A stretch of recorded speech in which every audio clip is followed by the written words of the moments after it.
Hello everyone, this is जयकॉल here. आज मैं फिर से हाजिर हूँ क्वेश्चन और आंसर्स के सेशन को लेकर। जो लोग नए हैं उनसे आग्रह होगा कि आप अपने यूट्यूब में जाएं, यूट्यूब में वहाँ पर सर्च करें ऑरुक्स मैप्स जयकॉल। ऑरुक्स मैप्स जयकॉल पर जाने के बाद आपको मेरा यहाँ चैनल दिखाई पड़ेगा, सब्सक्राइब कर लें।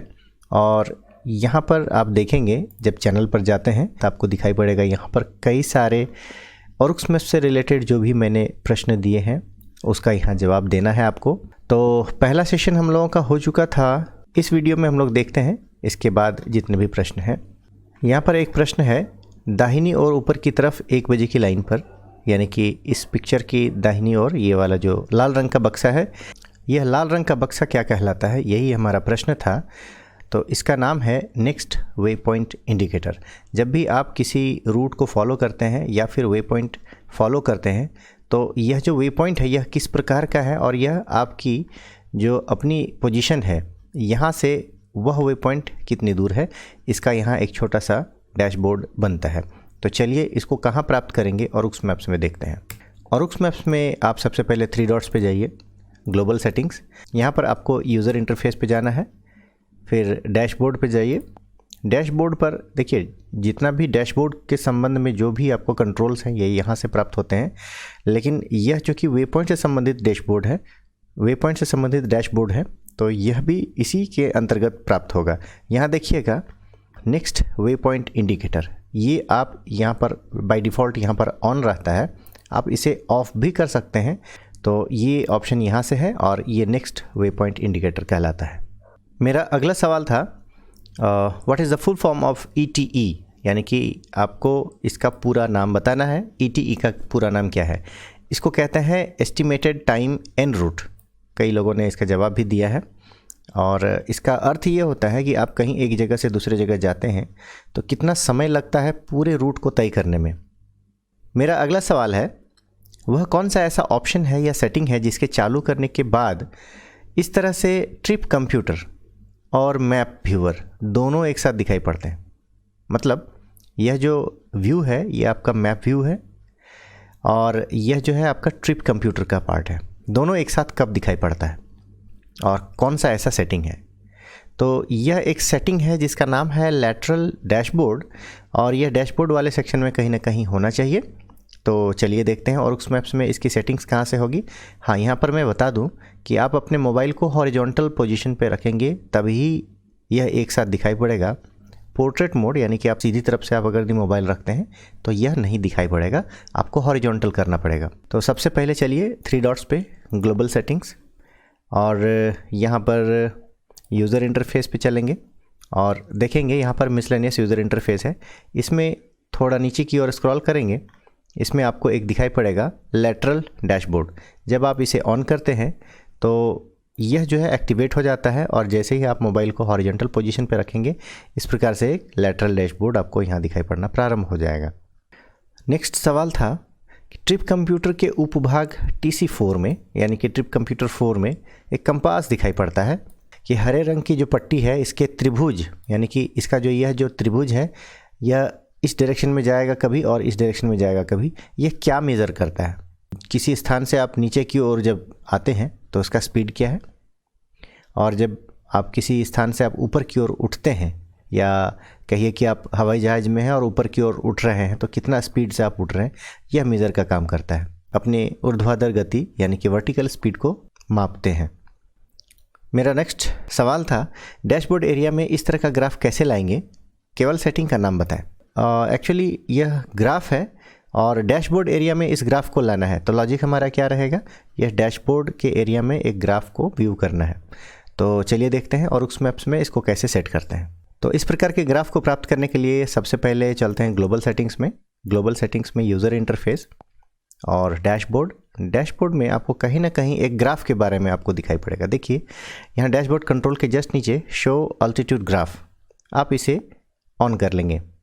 सेटिंग करने के बाद यह नॉर्मली आपके डैशबोर्ड एरिया में नहीं दिखाई पड़ता है जब तक कि आप ट्रैक लॉग मोड में नहीं रहते हैं। ट्रैक लॉग क्या होता है, जैसे कि आप कोई एक रूट क्रिएट किए और यदि वह रूट या ट्रैक को आप फॉलो करते हैं, जैसे कि मैं यहाँ फ़िलहाल इसको एग्जांपल के लिए लेना चाहूँगा, ये हमारा मैप एरिया में आ गया है। इसे मैं अगर यदि फॉलो करूँगा इसके धरातलीय आकृति के हिसाब से इसकी बनावट क्या होगी वो सारा चीज़ यहाँ दिखाई पड़ेगा। तो ट्रैक लॉग मोड में कैसे आते हैं, रूट में जाइए, नेविगेशन ऑप्शन होगा, नेविगेशन ऑप्शन में जा कर के आप इसको यहाँ पे फॉलो रूट है, इसे आप क्लिक करेंगे।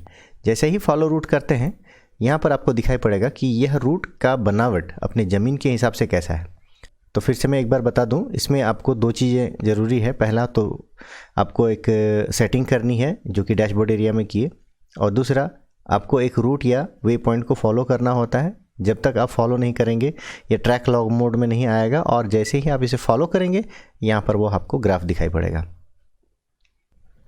मेरा अगला सवाल है कि यदि मैं किसी व्यक्ति को वास्तविक उत्तर के सापेक्ष, मतलब ट्रू नॉर्थ के रेस्पेक्ट में, यदि उसे 60 डिग्री के कोण पर देख सकता हूं तो वही व्यक्ति मुझे कितने डिग्री पर देख सकता है। मतलब इसमें बैक बियरिंग के बारे में बोला गया है।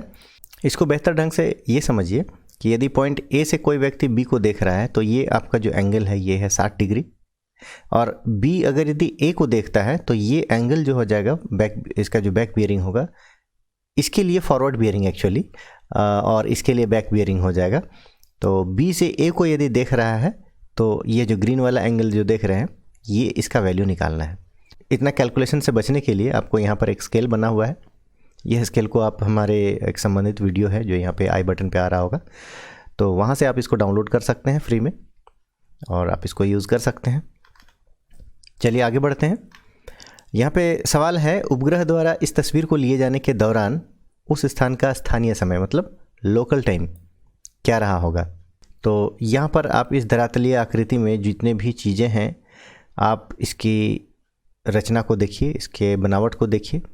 नॉर्थ की तरफ यदि किसी वस्तु का छाया बनता है तो वह एग्जैक्टली 12 बज रहा होता है। तो आप इसको यूँ समझिए यह घड़ी ही है। आप इसके चित्र को देखें, यहाँ पर यह जो रेखा है, यह जो छाया बन रहा है, यह छाया लगभग 11 बजे की लाइन में है, इसलिए इसका सही जवाब जो है वह है 11 बजे। अगला सवाल है, मैप को 3D के रूप में बनाने के लिए DEM के अंतर्गत HGT फाइल्स का होना आवश्यक है। तो DEM का फुल फॉर्म क्या है? शॉर्ट में ये है कि DEM क्या होता है।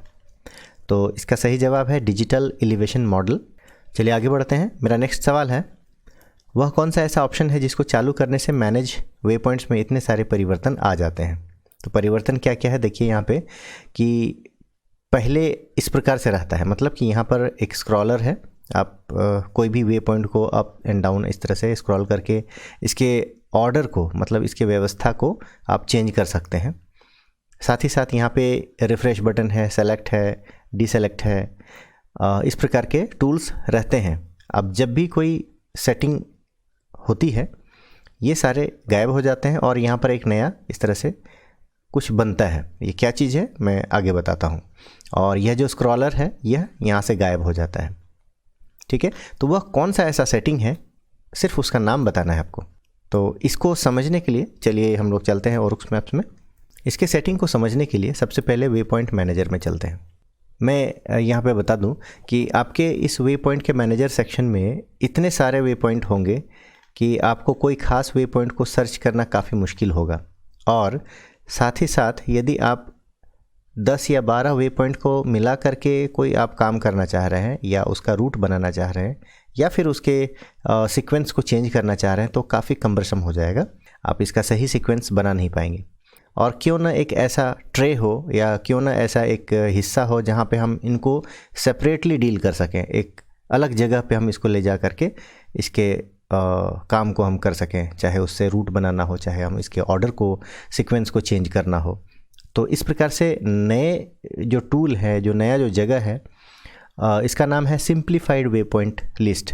यानी कि एक लिस्ट ऐसा होगा जो इतने कॉम्प्लेक्स वे पॉइंट्स को एक साथ सिंप्लीफाई करके पहुंचाता है और आपको एडिट करने के लिए आपको मदद करता है।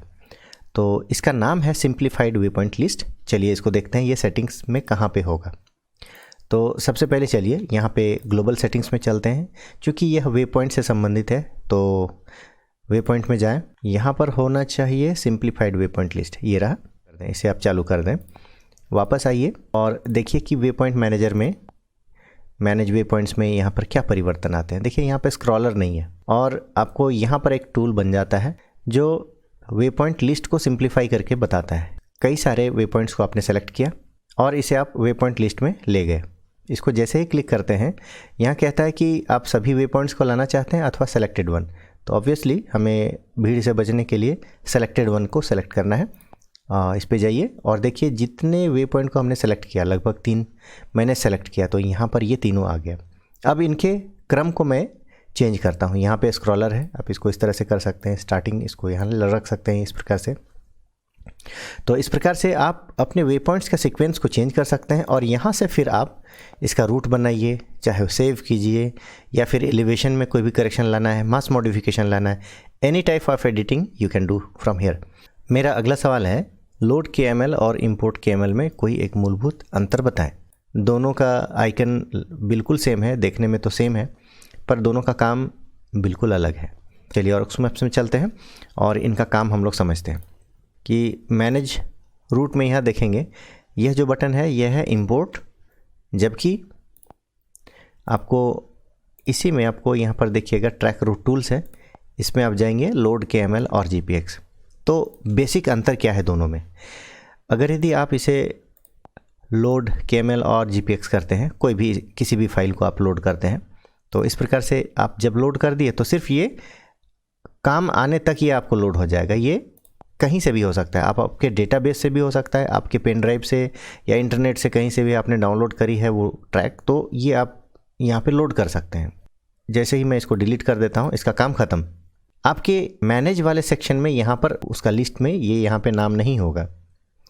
लेकिन अगर दी कोई थर्ड पार्टी कहीं से आप अगर दी आपने रूट को प्राप्त किया है और आप चाहते हैं कि हमारे इस डेटाबेस में यह मौजूद रहे, तो उसके लिए यहाँ इंपोर्ट बटन दबाना होगा और आपके पेन ड्राइव से है या फिर व्हाट्सएप से है या फिर मेल में है, आप वहाँ से इसको ब्राउज़ कर लीजिए और जैसे ही आप इसको ब्राउज़ करके इसको इंपोर्ट करते हैं, ये आपके डेटाबेस में इस तरह से आता है, प्रोसेसिंग प्लीज़ वेट, और ये आपके डेटाबेस में लोड कर देता है, आपके मैप में नहीं लाता है, जबकि यह लोड कर देता है।